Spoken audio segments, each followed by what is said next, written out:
Hai dan Assalamualaikum. Nama saya Nurul Natasha binti Muhammad Yusof. Assalamualaikum dan hai, nama saya Putri Karanya Imelda binti Jamil. Assalamualaikum, nama saya Sarah Natasha binti Yasnya Amir. Assalamualaikum dan hai, nama saya Sharifah Nazifah binti Syed Abdul Latif. Assalamualaikum warahmatullahi wabarakatuh. Saya Muhammad Akmal Hakim bin Muhammad Fauzi dari kelas D2 BA 242 2D.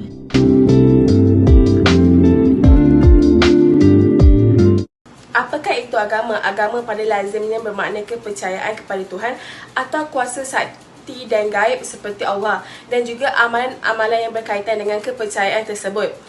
Setiap agama mempunyai pandangan yang berbeza mengenai Tuhan. Secara amnya, agama terbahagi kepada dua, iaitu agama monoteism dan agama politism.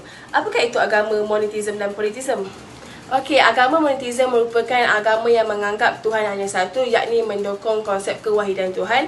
Contohnya agama Islam, manakala agama politism merupakan agama yang menganggap Tuhan itu wujud secara berbilangan dan dalam pelbagai bentuk, contohnya agama Hindu dan rakyat Cina. Okey, seterusnya satu lagi ciri agama ialah berkaitan dengan tata tusilan masyarakat.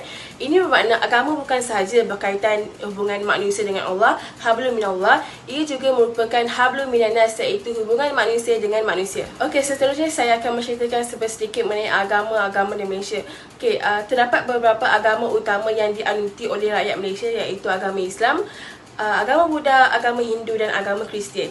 Agama Islam dianuti oleh orang-orang Melayu dan majoritinya Bumi Putra. Agama Islam mengamalkan kepercayaan kepada Allah SWT dan Nabi-Nabi juga mereka diwajibkan solat 5 waktu sehari dan berpuasa di bulan Ramadan. Agama Islam juga menjadikan Al-Quran dan Hadis sebagai petunjuk kehidupan.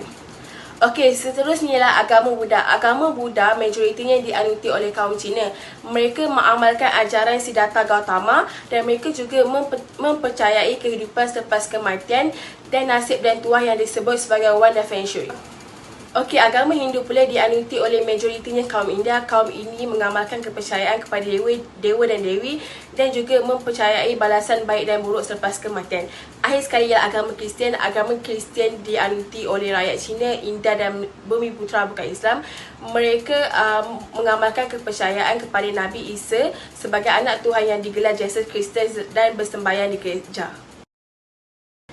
Apakah itu etika? Etika berasal dari perkataan ethos, iaitu bahasa Greek yang membawa maksud kepada perangai atau kepribadian.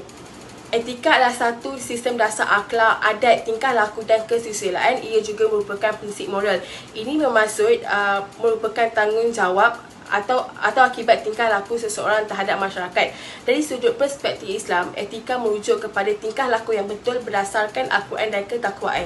Etika agama Islam berpandukan kepada Al-Quran dan berkait rapat dengan akhlak dan adab.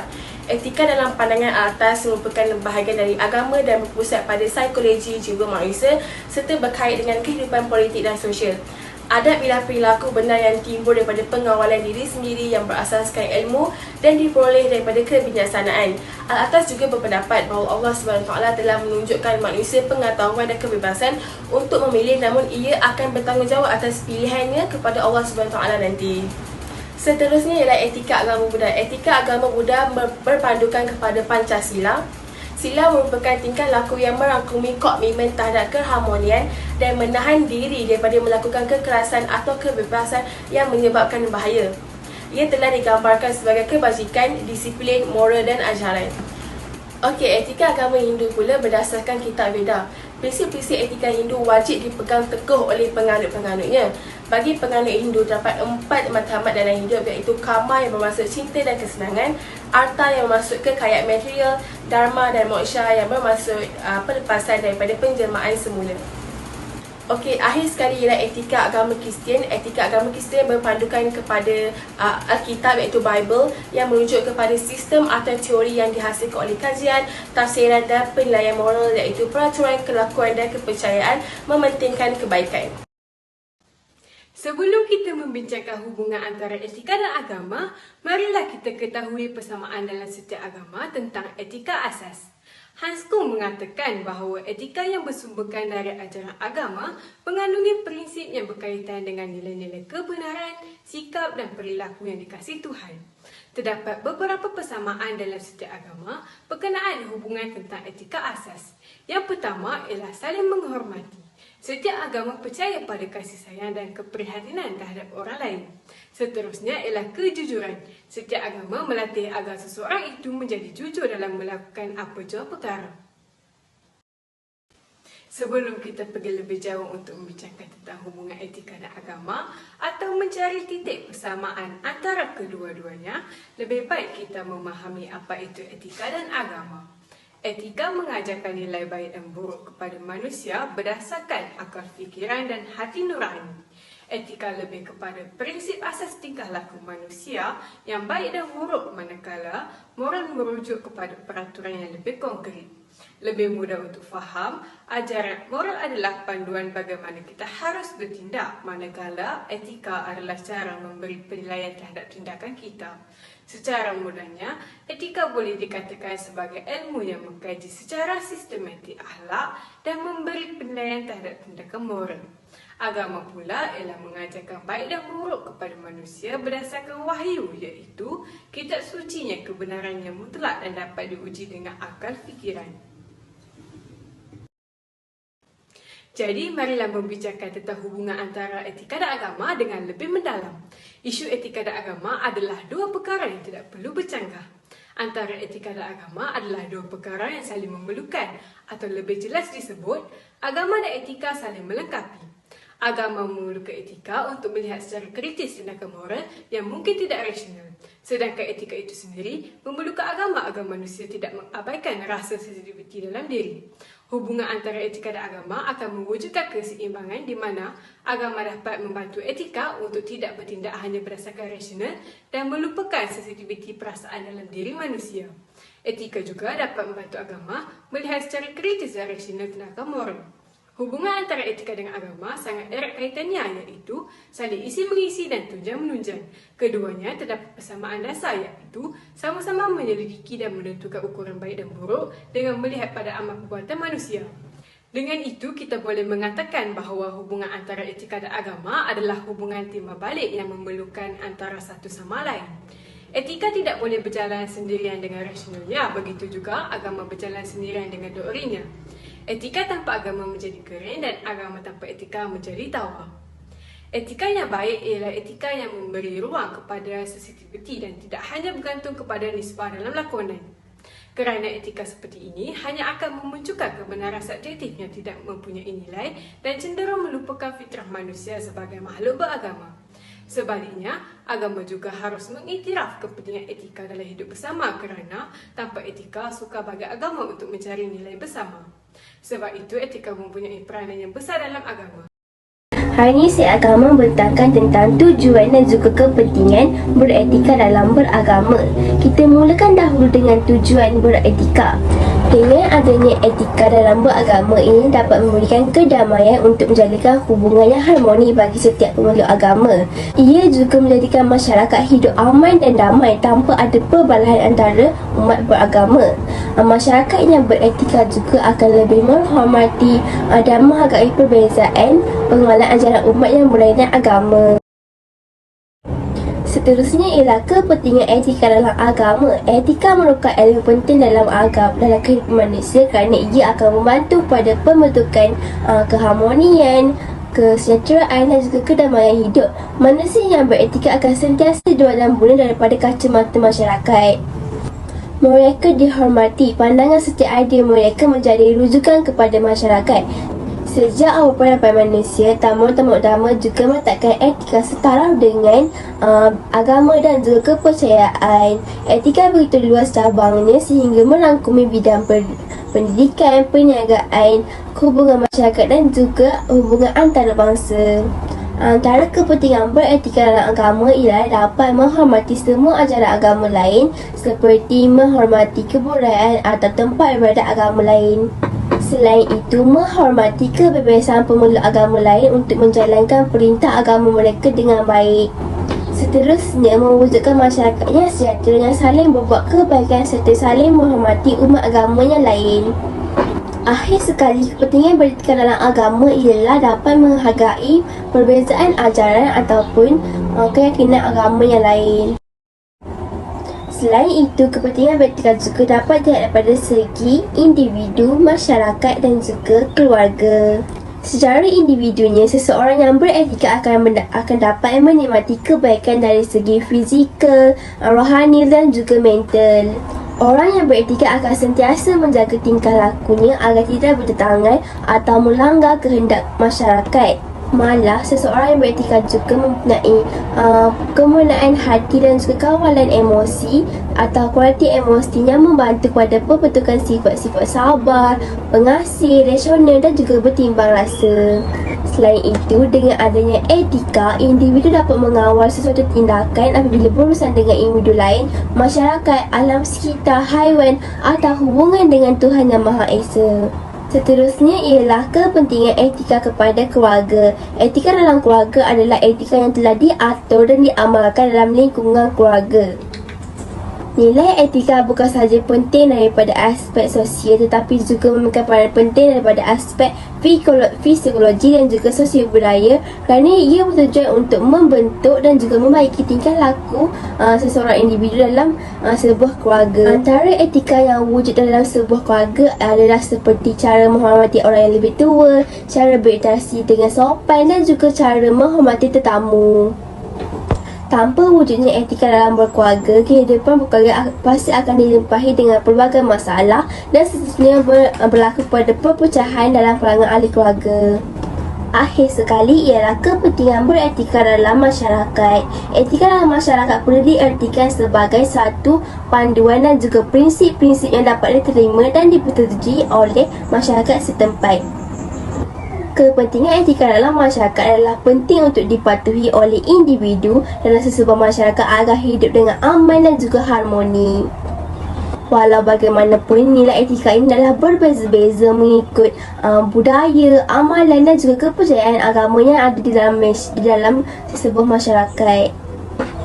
Oleh itu, dengan adanya etika, masyarakat akan lebih saling hormat menghormati antara satu sama lain serta dapat mengeratkan hubungan dan juga semangat perpaduan dalam masyarakat yang berbilang kaum, agama dan juga budaya. Selain itu, etika dalam masyarakat juga penting dalam membentuk kepribadian individu dalam sebuah masyarakat dengan nilai yang mulia seperti keadilan, bertanggungjawab dan perhatian terhadap kebajikan masyarakat. Itu sahaja daripada saya. Terima kasih. Seterusnya saya akan membincangkan etika dalam beragama. Secara umumnya, Malaysia merupakan sebuah negara yang mempunyai pelbagai agama serta kepercayaan yang dianuti. Walau bagaimanapun, agama rasmi Malaysia adalah agama Islam. Antara agama dan kepercayaan yang dianuti oleh masyarakat majmuk berbilang bangsa di Malaysia adalah Hindu, Buddha, Islam dan Kristian. Sehingga ke hari ini, di Malaysia, hak kebebasan beragama diberikan untuk semua masyarakat yang berbilang bangsa. Semua agama menyeru penganutnya melakukan kebaikan dan mengamalkan nilai etika di samping menghindarikan diri serta menjauhkan diri daripada segala bentuk pemikiran, perasaan dan perbuatan negatif yang mampu mendorong seseorang itu menjadi seorang yang tidak berakhlak dan berlakunya punca keruntuhan akhlak. Sebelum kita pergi kepada kesampaian etika dalam agama, kita perlu tahu keperluan etika dalam beragama di Malaysia. Kita sedia maklum bahawa etika amat penting dalam kehidupan kita sebagai rakyat Malaysia yang berbilang kaum, bangsa dan agama yang boleh mengutuhkan lagi keharmonian dan keamanan negara. Selain itu, nilai etika juga diperlukan untuk mengukuhkan lagi peribadi sesebuah masyarakat dengan nilai-nilai murni yang terpuji seperti prihatin terhadap kebajikan masyarakat sekeliling, bersifat adil dan juga bertanggungjawab. Selain itu, etika diperlukan untuk memupuk masyarakat majmuk berbilang bangsa yang penyayang dan mempunyai semangat kebersamaan yang utuh. Selain itu, etika juga penting kerana ia dapat menyingkirkan lagi amalan perkauman antara masyarakat berbilang kaum yang pada hari ini menjadi jurang untuk kita bersatu padu antara satu sama lain. Di dalam Al-Quran juga, Allah berfirman, "Hai manusia, sesungguhnya kami menciptakan kamu dari seorang laki-laki dan seorang perempuan dan menjadikan kamu berbangsa-bangsa dan bersuku-suku supaya kamu saling kenal mengenal. Sesungguhnya orang yang paling paling mulia di antara kamu di sisi Allah ialah orang yang paling bertakwa di antara kamu. Sesungguhnya Allah Maha mengetahui, Maha mengenal. Surah Al-Hujurat ayat 13. Ini jelas menunjukkan bahawa kita perlu saling menghormati dan bertoleransi antara satu sama lain. Seterusnya, marilah kita membincangkan keseimbangan etika dalam beragama. Kita perlu tahu bahawa keseimbangan etika dalam beragama boleh menyebabkan pegangan akidah yang goyah.